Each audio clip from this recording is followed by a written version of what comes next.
If you were 2-7, you'd be in a bad mood too. Whoa, he has trouble with the snap, and the ball is free. And he hits the upright again.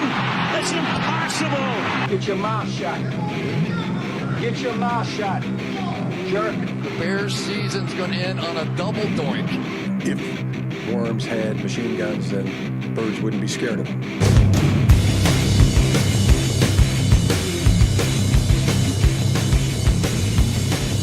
All right.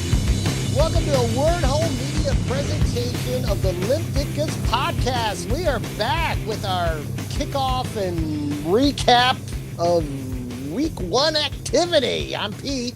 I'm Ryan. Welcome to the Limp Ditka's podcast, the first episode of the 2021 football season. This is episode 15 overall. So we had a few last year. We're going to try and get this one up running from the beginning this season. We're a little bit late as we're already in week one after week 0 of the college season, and we just had the first game of the NFL season last night that happened to involve your Chicago. Dallas. I hate definitely not your Bears. Chicago. Yeah, that's one thing. If you're new to this podcast, it's the Limp Ditka's podcast because Pete and I are united by our mutual hatred of the Chicago Bears and the University of Michigan football. Pete is obviously, if you are watching the video, he's obviously a Dallas Cowboys fan and a Notre Dame fan. I am less obvious. I am unfortunately a Detroit Lions fan and a Michigan State fan, as I am podcasting here from Lansing, Michigan, just down the road from the Spartans. So that's a little background on us, but I think since we already have some NFL news, we might as well jump into that news. Well, could we have gotten a better Thursday night football game to kick off the NFL season? It's pretty damn fun. If we had done this show my pick of the week would have been take the Cowboys with the spread. Oh, and I would have been right because it was 8.5 points. Because somehow people thought that Dak Prescott was going to be rusty. He was anything but that with his 403 yards passing. Tampa Bay continued to put 8 guys in the box. The Cowboys, because of Prescott's knowledge of the offense, has 2 plays called every time in the huddle. Whoa. And he's able to audible out and call whatever he wants. And basically find CD Lamb anytime he wanted to. That was ridiculous. Well, even more, Amari Cooper had 139 yards and 2 touchdowns in the game. So the Cowboys offense is fine. The defense is much better than it was last year. They really got burned on 2 long plays really for 14 points. It wasn't like Tampa Bay ran up and down on them. And if you look at the yardage, obviously the Cowboys had, I think, 100 plus yards over Tampa Bay, but they were on the losing end because of a couple of things. One was in the red zone, similar to last year, they had a little bit trouble scoring. They had like a great call on a pitch play to Zeke, but Zeke didn't just run over the defender like he has in the past. He got tackled in the open field, which is kind of questionable on his physical condition, that he was met on an open field tackle like that, because it's not something you see often. Normally he punishes the defender. So they settled for a field goal there, but the real difference in the game was a mixed extra point by Greg Zuerlein and a field goal earlier in the game. Greg the Leg, as he's known as. I was yelling that name out as I drafted him in our fantasy draft last weekend. What the fuck is going on with Greg Zuerlein? He looked like a shell of his former self. Until it came down to clutch time, and he looked perfect. And, which was weird. They were saying he has a back issue or something. Yeah, he had back surgery in the offseason. And wish I knew that before I drafted him. He still got you a decent amount of points last night. Well, so he lost the game for you. You can't complain. I can complain. True. But I know you can. But I can and I will. Speaking of complaining, I'm going to complain a little bit. While it shouldn't have been decided the way it was for the Cowboys, because the Cowboys really, and I think Collinsworth said it best, the Cowboys had run up and down the field on the great Tampa Bay defense. They kind of embarrassed them, but they weren't converting touchdowns. So that game could have easily been a blowout game for the Cowboys. Should have been a blowout game for the Cowboys.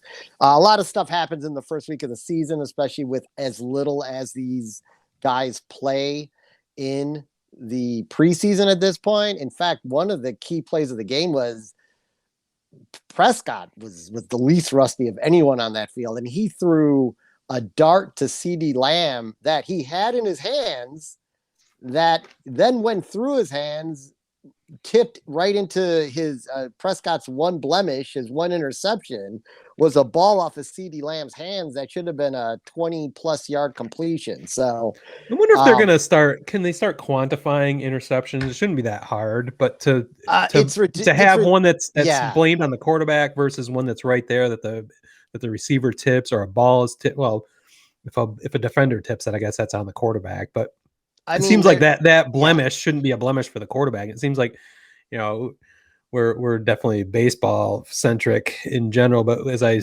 transition over to football, it seems like they could easily create a stat that can quantify those things and give you a better picture of what the performance of the quarterback really was, and maybe put a blemish on the receiver's point for exactly. I agree with you 100%. I've said this before. I do not understand why, like almost like an error, so to speak, in baseball. Why they don't quantify that, because it is unfair to the quarterback.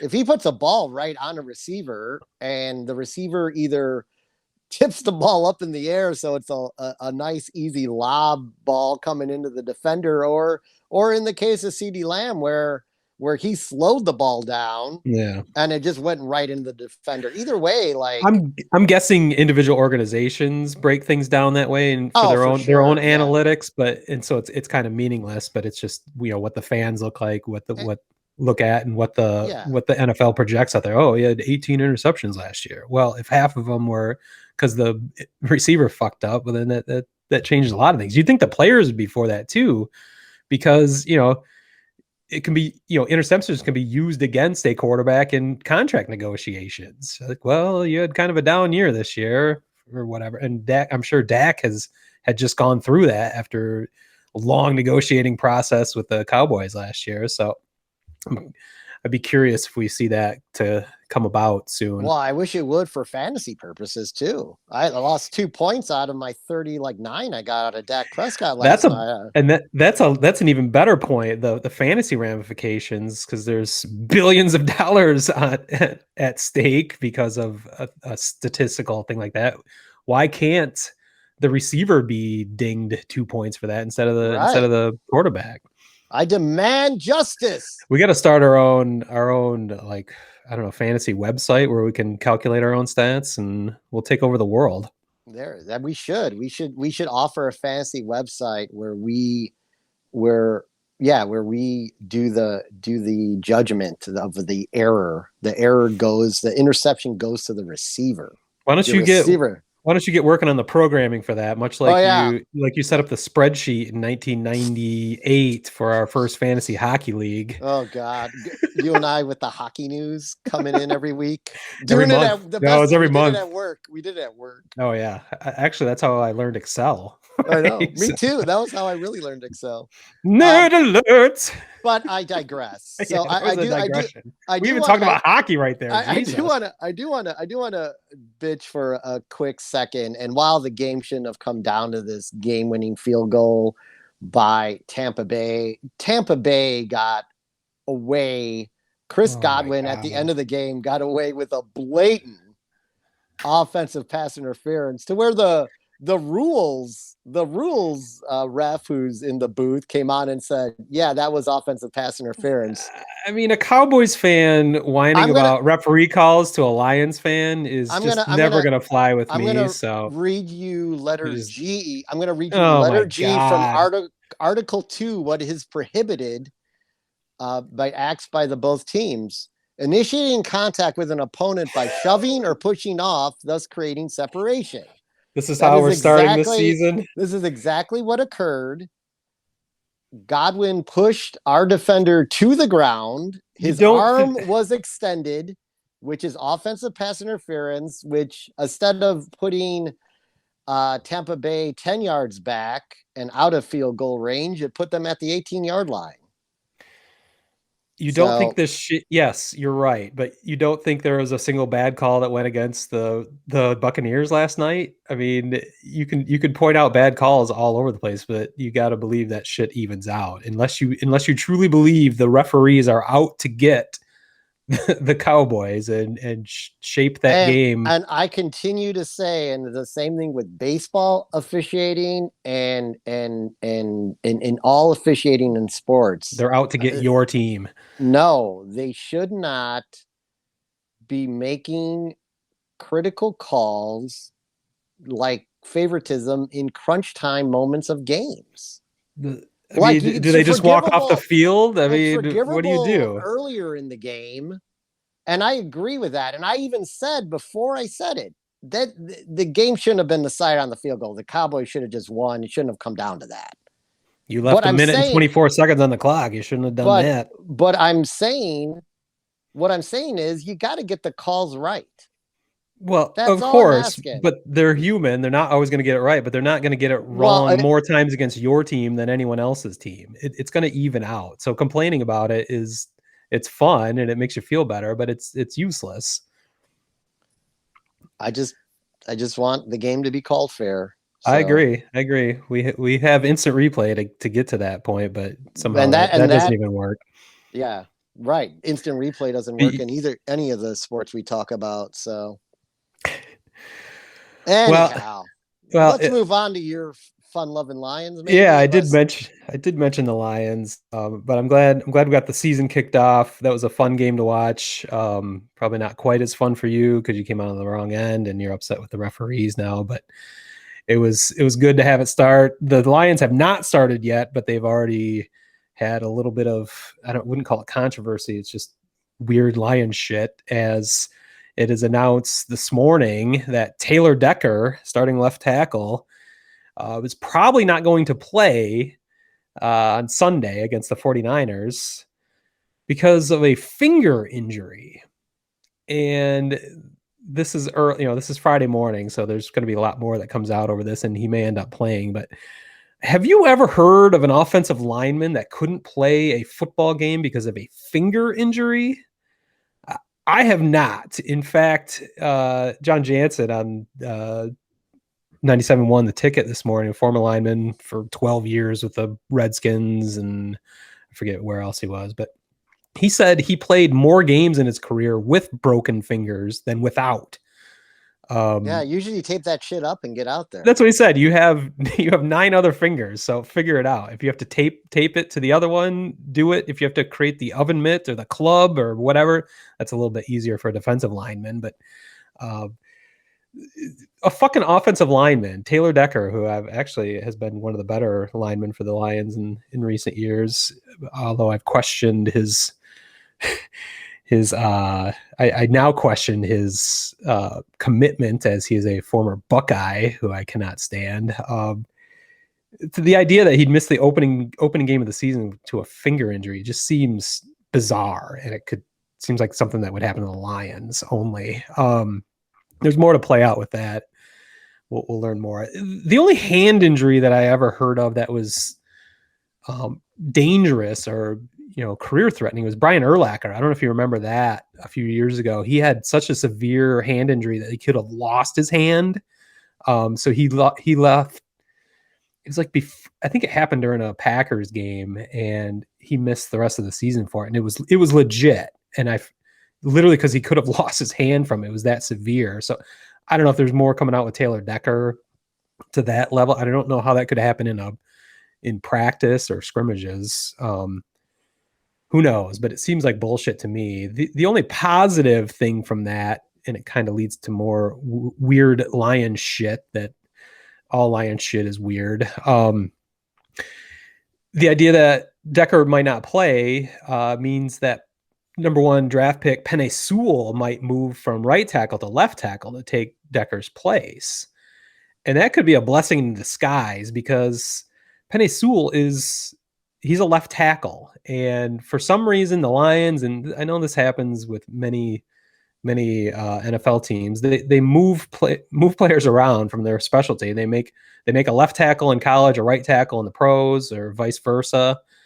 They are taking their number, what was it, 5 overall pick, Penei Sewell. They decided before the season started that he was going to be a right tackle, even though that's not his preferred position. He is a left tackle, and so he's essentially learning a brand new position, doing everything the opposite way he's done it his entire life, and they think that's going to work out great.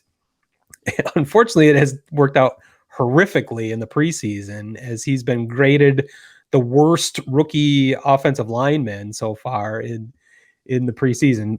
Granted, preseason stats don't mean much, but he's literally looks like he's on roller skates and a disaster as a right tackle, which is understandable. He's learning a new position. He also didn't play in 2020 at all. He opted out of the COVID season, his final year at Oregon. So he's rusty. He's learning a new position, and he's looked awful. And I loved the pick at the time because building from the line out is, I think, the proper way to build a football team, which the Lions are firmly in the start of a rebuild. So it's almost like Taylor Decker is doing him a favor by removing himself from the left tackle position. There's speculation that Penei Sewell will start at left tackle now. So maybe all of a sudden he's back to his normal position, and it can show the Lions what a fucking stupid move that is to try to make him a right tackle when they don't need to.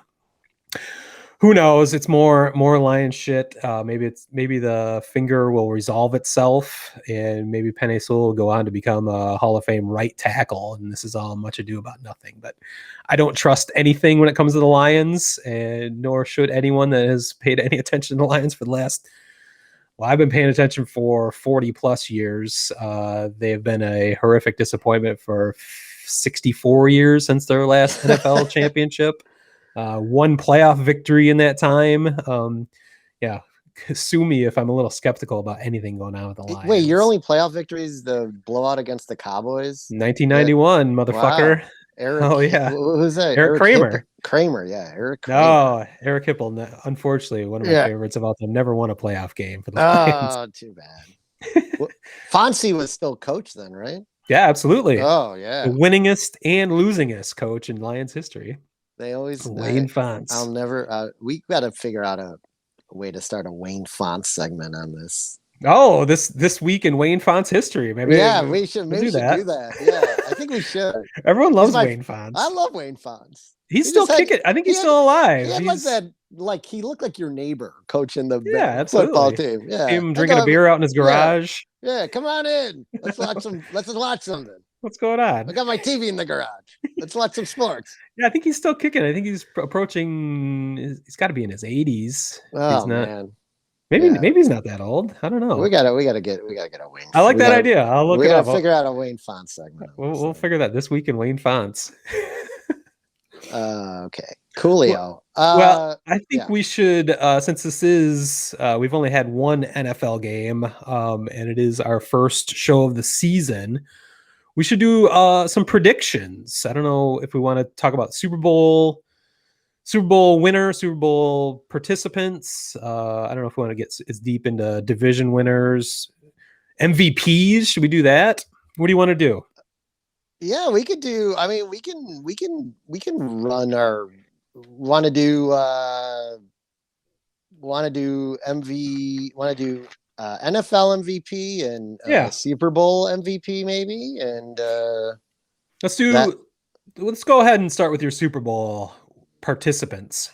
Well, I'm gonna turn back the clock for my Super Bowl participants, and I'll give you some explanation why I'm picking one of the teams for sure. But I think the Buffalo Bills rise to the top is finally here. They have a lot of depth on offense. They have legit starting running backs, multiple good starting running backs. They have one Josh Allen, who should continue his dominance of the NFL. They have a solid defense, which is something that Kansas City doesn't have. Ooh. And the Ravens defense too isn't what they used to be. I think everything's trending in Buffalo's direction for a run through the AFC. They've got a stable of wide receivers too. Like everything you saw with them last year in that shootout against the Chiefs, I just think the tables are going to be tipped this year in their favor. You know, even though they lost, they trended upward all year, and I think this is gonna be their year to go to the playoffs. Over a lot. I mean, the AFC, a lot of teams are trending upward. I mean, I think the Browns are going to be better this year. You still have the Tennessee Titans. Of course, the Ravens will be in the mix.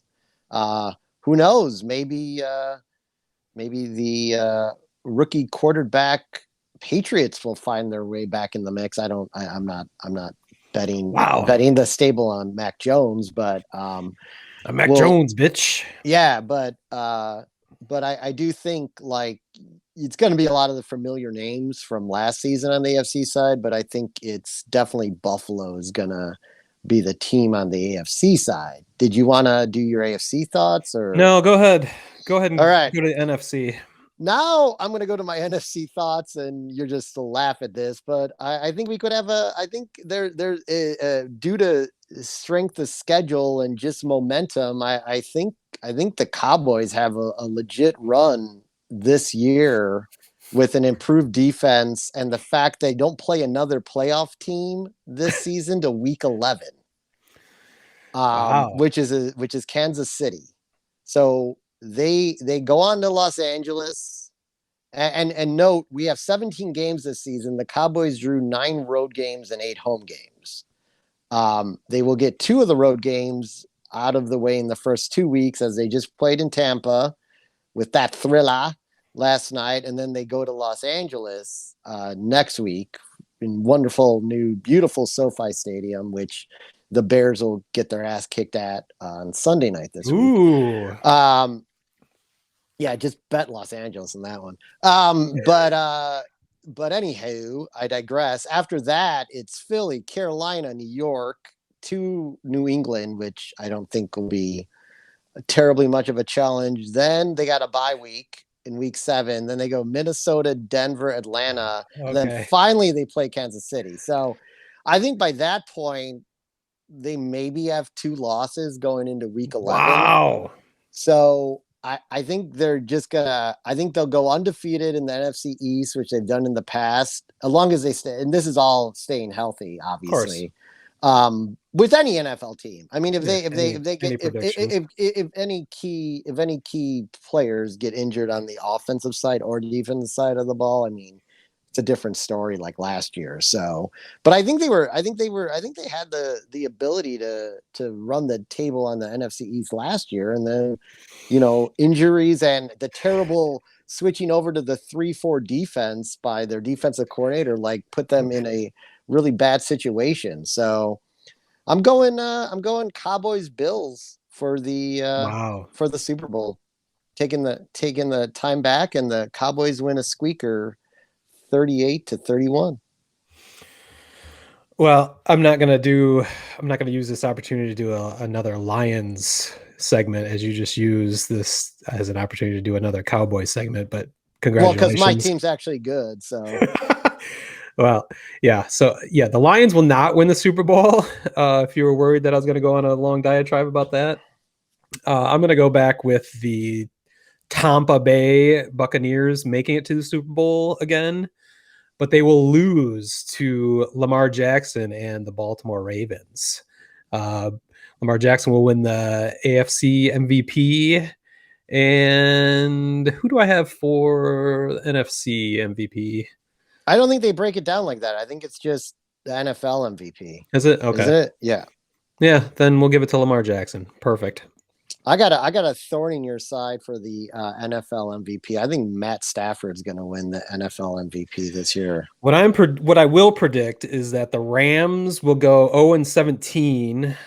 Matt Stafford will be the He's going to light it disappointment that up. yeah. He is going to light it up. Mainly, I'm wishing for that, as I'll be watching Rams games equally as intently as Lions games this year, because the worse that the Rams do, the better the first round draft pick that they traded away to the Lions will be for Matt Stafford this year and next year, actually.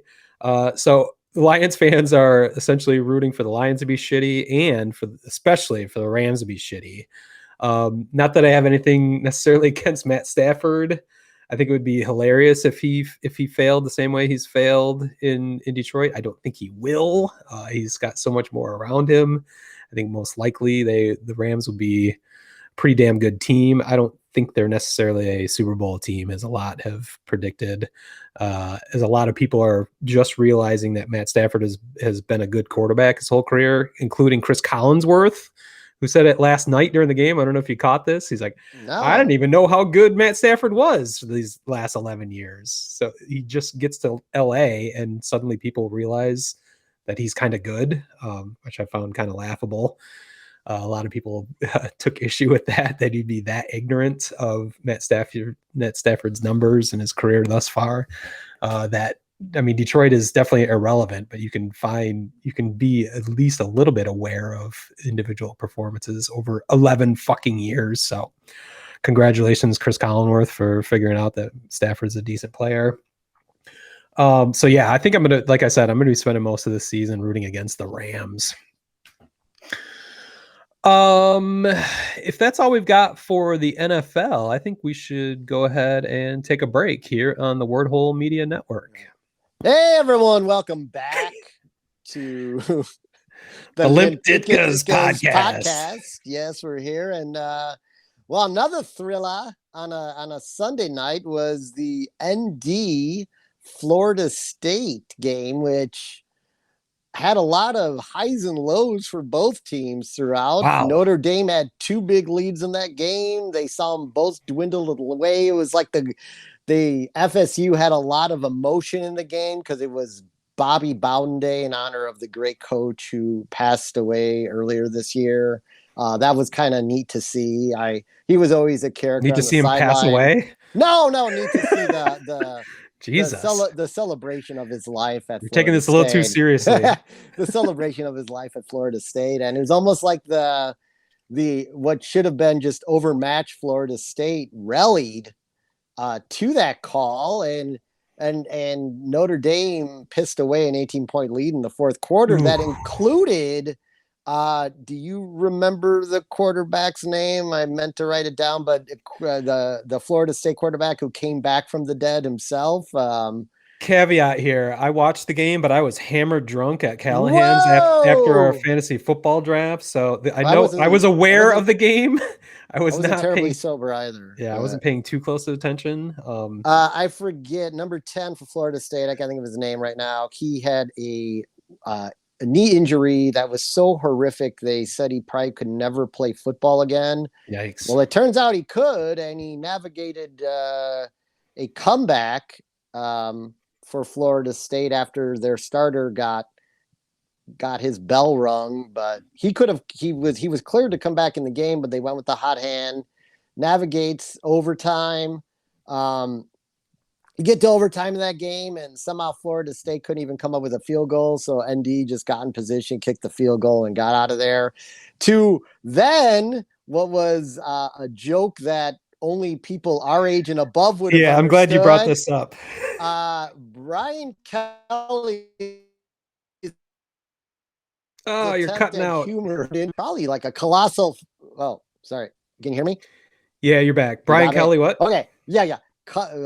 Brian Kelly's attempt at humor probably turned into which did not turn into a colossal fuck up, but could have easily turned into a colossal fuck up. Luckily, most people writing about the game knew what he was referencing, but The old John McKay from Tampa Bay. Now I understood it because I used to rent. This is hilarious. This is going to be really old. When I was a kid, I used to go to the video store and rent the NFL Follies tapes and watch them because I thought they were thoroughly entertaining. And Tampa Bay was by far like the Follies. In the 70s. Yeah, in the 70s, the Follies tape pretty much was half of Tampa Bay. They would do these things like, have you heard of the Magnificent Seven? Well, here's the mediocre 12, like about the Tampa Bay Buccaneers and shit like that. It was just funny shit. His best line was when asked about the execution of a game, he said, which his is offense and defense, the execution of his players on the field. Yeah, the execution of his players on the field were that, yes, they should all be executed. No, he's all for it. He's all for the execution. Sorry, I'm as good as Brian Kelly here. So Brian Kelly. Yeah, this is about the same as Brian Kelly, actually. Brian Kelly tries to remember the line, which I can't right now either, and kind of the Domer syndrome. Kind of fumbles it, and just there's a uneasy pause. There's just like an uncomfortable pause at that moment, and then he like just opens up and over. Like, I've never heard him talk this much on a post interview. Normally he says like a few quick things and gets the hell out of there. Well, then he must have realized his faux pas. Then he was like, oh, no. Well, we really, we lack some execution on both sides of the ball, but we got to clean that stuff up, blah, blah, blah, blah. So, of course, social media went crazy. They didn't understand that it was even a joke. They thought he was like kill the team. Yeah, trying like advocating the execution of his players. So no, he was not. It was a bad joke. It was a poorly executed joke. But almost as purely executed as my explanation of it. Probably equally as bad. Yeah, that was apropos. Here. Now people understand the awkwardness without having to look up the soundbite. We did it our own. I did it all on our own. Well played, sir. But he was right. I mean, his players should be executed. I mean, the defense. I don't understand the defensive calling down the stretch. Hopefully, that's where the conversation had. Instead of remaining aggressive, they did what we like to call, they prevented themselves from almost winning the game. Yes, they became unaggressive and laid back, which allowed Florida State in that 18-point comeback to easily run the ball because they didn't put men in the box. They decided to sit back and play a prevent defense, which allowed them to get 7 and 10-yard runs. So never understand it. I'll never understand it. It never really works well for anyone unless the team is so poorly coached that they don't take advantage of that. You know what I mean? That they force the ball into situations, and you have to, with that amount of time that was left on the clock to go into like a prevent type of defense with like over 6 minutes to play is fucking ridiculous. Well, if you make that decision with 6 minutes to go, why can't you adjust that decision with 3 minutes to go when you see it's not working? Yeah, I mean, he just kept. I don't getting it. I just don't get it. If you see that the opposite side has figured out what you're doing and taking advantage of it, why couldn't you make an adjustment to stop that from happening? I mean, I think it's bullheaded coaches that just get a stubborn idea in their head and they won't change their course of action. It's just fucking stupid. It's stupid. It's stupid when you see it in playoff games too, where teams don't, they come out for a second half and think they're just going to be able to play their game. And that's the Atlanta Falcons. Yeah, right. And just get destroyed, So, just real quick on Notre Dame, I think things might go a little easier this week as they play Toledo at home. On the Peacock Network. Yeah, okay, good. Yes, I was going to bring that up. So NBC, in their brilliance, in an effort to get people to actually use Peacock, they did two things this year. This is only kind of sports related.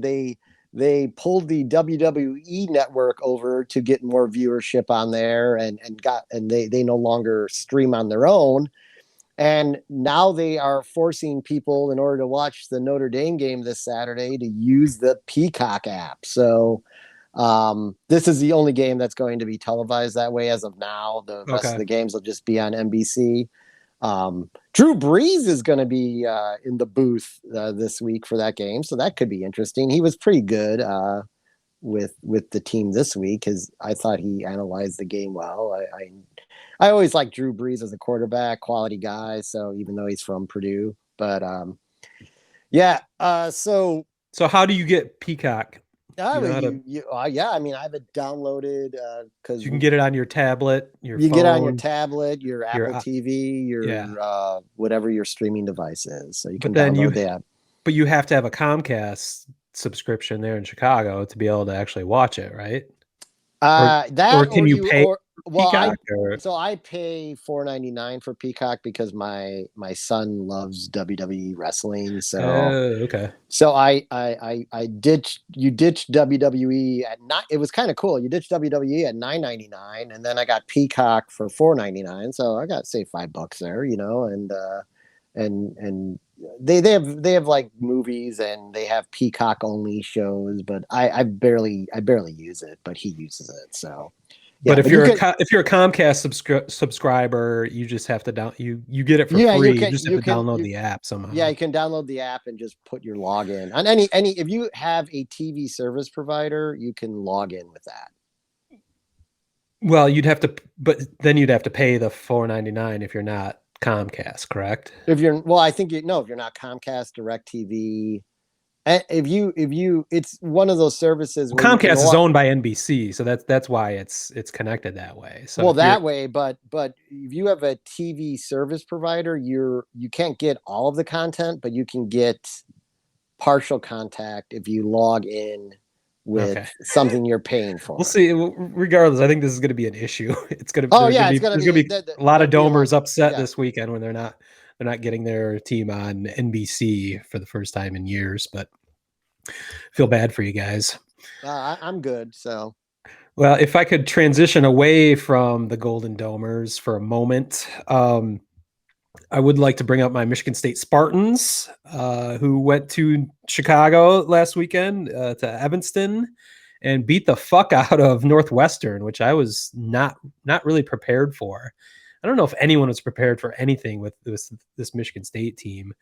As Mel Tucker, the bad motherfucker, took over the reins of the program last year during a bizarre COVID season. I'm not sure any coach could have a tougher way to start a program, start rebuilding a program. He got a late start as Mark D'Antonio didn't retire until I believe late February, well after the recruiting season, before the pandemic hit, fortunately. But unfortunately, Mel Tucker had to take over in March as the pandemic hit and after recruiting was over, and had a pretty bizarre, even more bizarre 2020 season than anyone else. As everyone else was dealing with a bizarre season, but he did come out with a victory over Jim Harbaugh and the Michigan Wolverines, which made my year the most hilarious victory in state history, probably. Really, that's all he needed to do to get into my good graces in his first season. He could have gone, could have lost every game, but if he beats Michigan, I'm all for it. So didn't really know what to expect going into this season. He's had a full year of recruiting, a lot of transfers. I'm not sure if state leads the NCAA in transfers, but they had something like 20 new transfer players. So it's just a completely different team this year.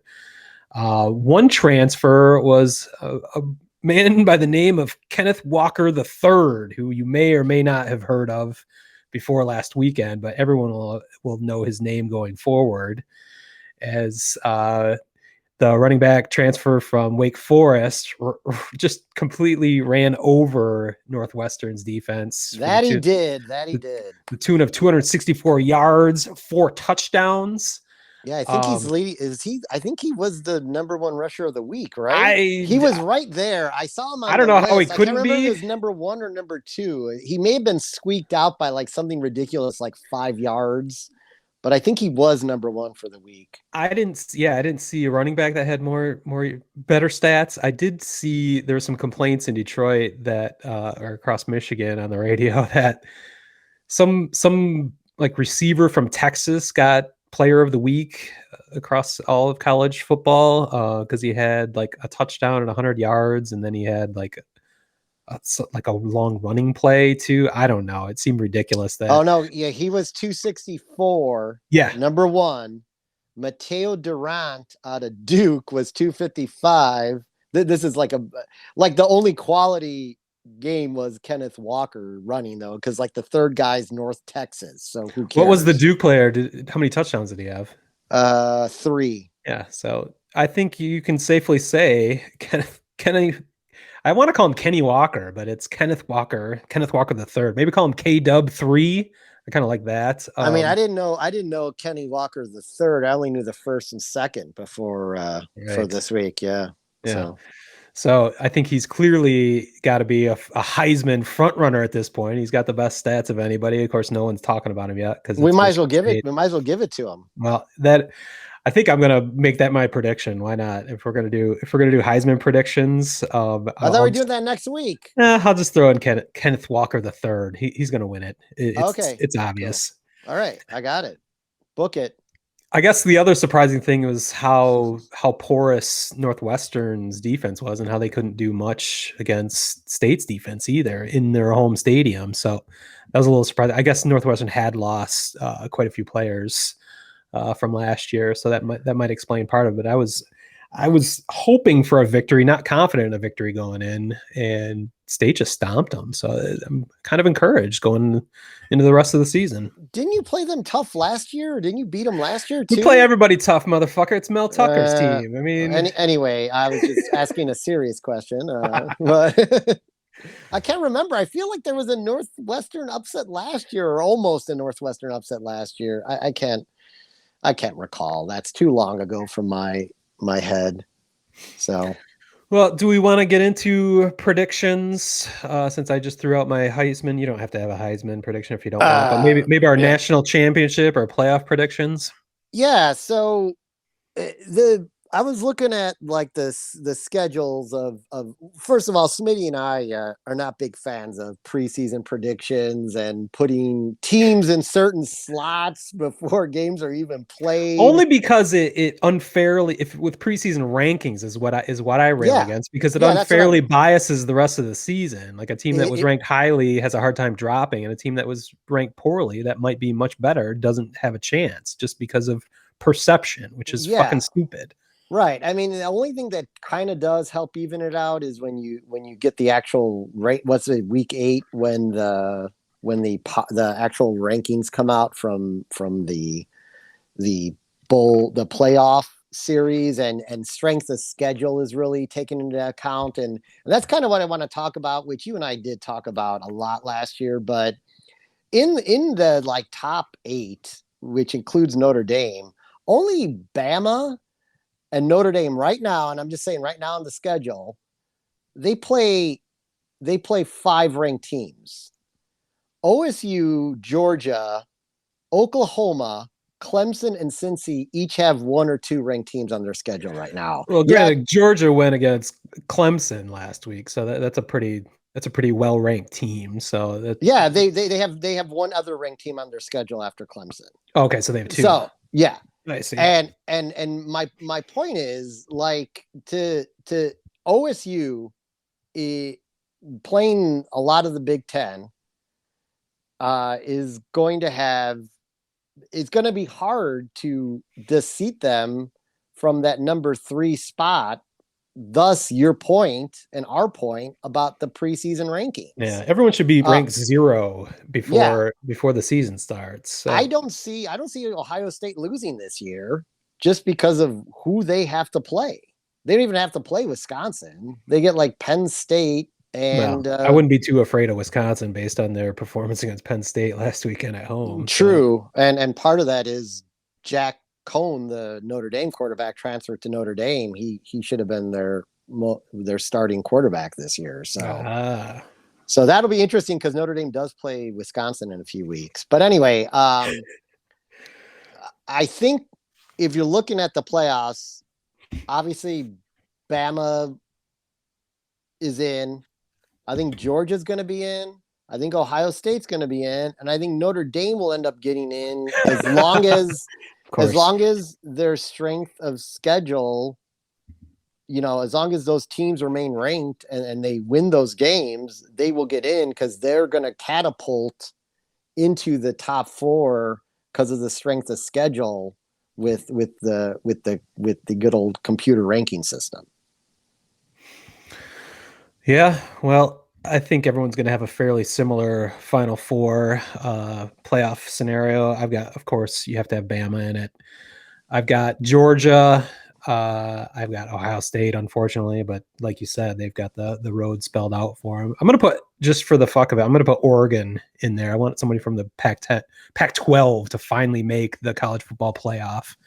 Of course, I'm going to have Alabama winning it, which is fucking boring, but that's what happens. I don't see Clemson fighting them for that again like they normally do with the exodus of Trevor Lawrence and others, and also with a loss already this season. So I'm unfortunately looking for a boring looking to see another boring college football playoff, or at least predictable. It's never boring, but it's just predictable, I guess. Yeah, I agree. I mean, I could not with a straight face come on here and say Notre Dame can beat Bama because they haven't been able to. There's no reason to believe that this year would be any different. So unfortunately, I don't see any reason again, unless they have a catastrophic loss in the middle of the season, like they'll get to the playoffs, and maybe if they can draw a higher seed, maybe they will get through the first round, but then they'd still lose in the championship game because it's probably going to be against Bama. So, I mean, it is what it is. They are a pro college team. Yeah. So.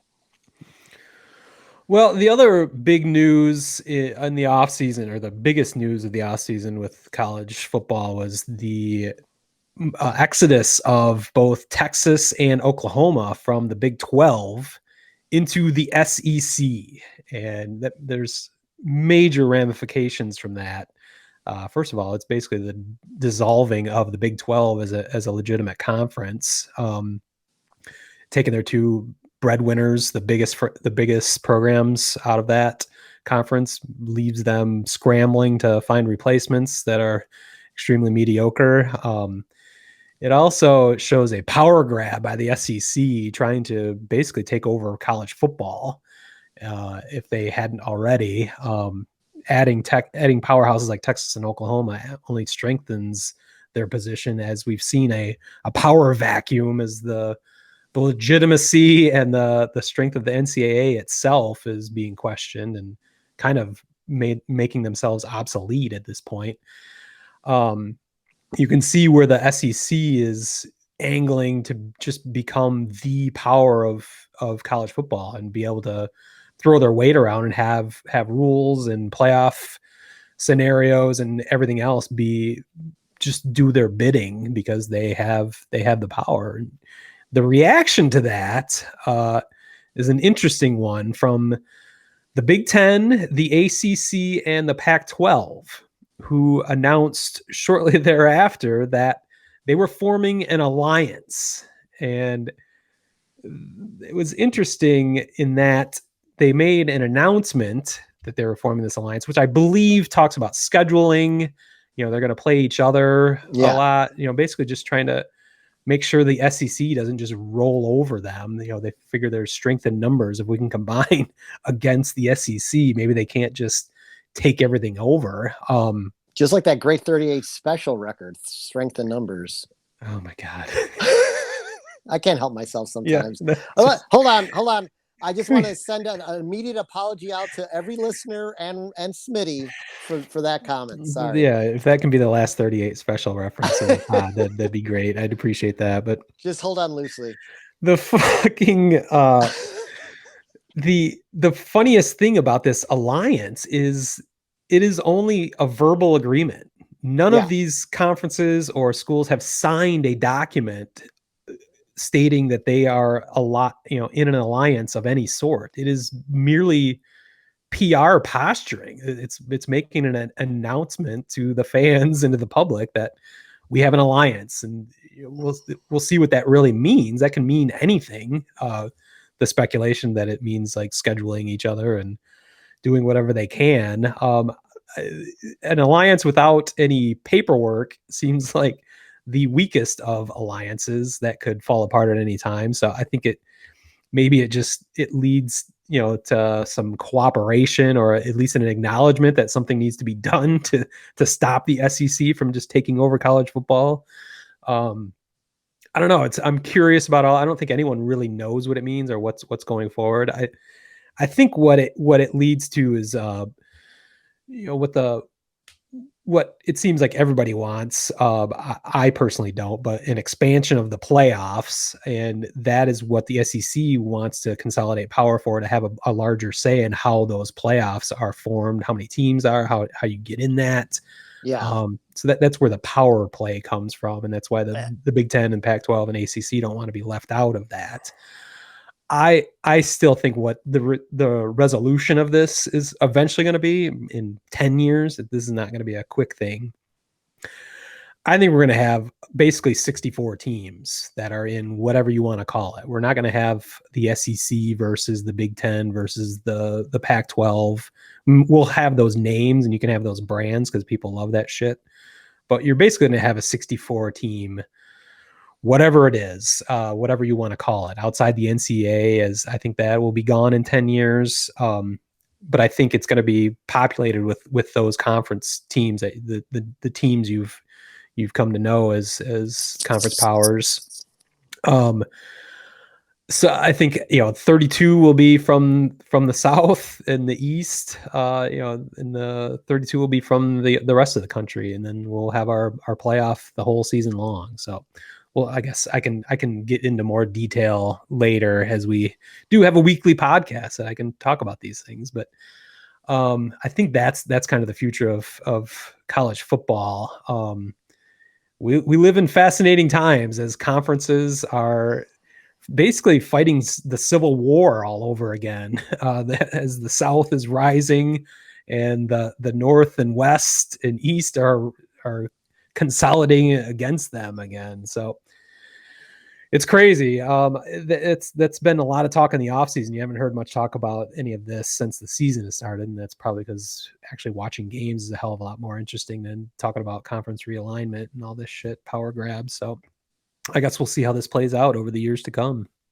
Yeah, I mean, I almost think if it doesn't play out like that, you do need some sort of NCAA regulation when it comes to these conferences, where teams can't just get up and go and just weaken a conference and essentially, like you said, with the Big 12, dissolve it.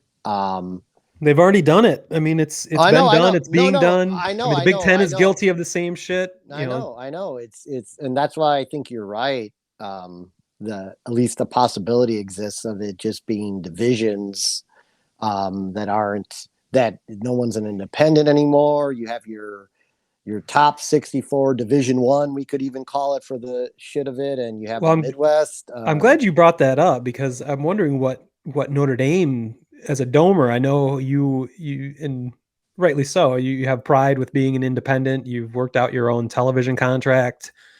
You have little interest in being a full-fledged member of a conference, although you are part of the ACC, kind of.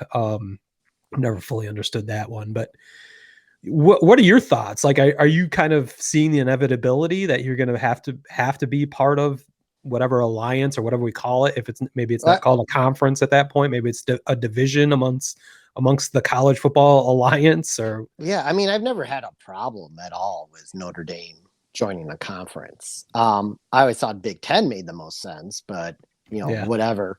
That's what I thought. I mean, that's why everyone in the Big Ten hates Notre Dame, is because you didn't join us. Like, you're better than us. So they play Purdue and Wisconsin back-to-back weeks this year. So the normal schedule, we're having the normal schedule back on the table.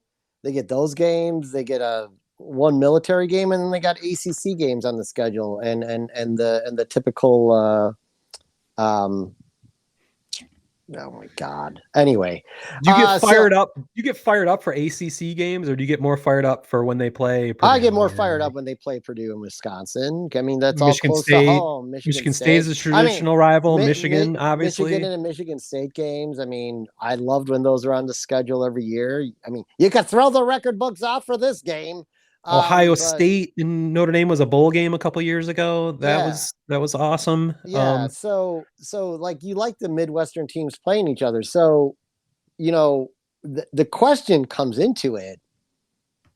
If you dissolve, if no one's an independent and if no one's in an SEC and no one's in an ACC, like those all have TV contracts and money tied to them. That's why this is going to take 10 years to play out. And this is why all this happens to begin with. You know, this is why you have a school, because the Big 12 doesn't have the TV contract the SEC has. So that's what Texas does of all things. Texas has their own TV contract. Yeah, they have their own TV contract, and it's like it's kind of all muddy right now, and it's kind of a mess. And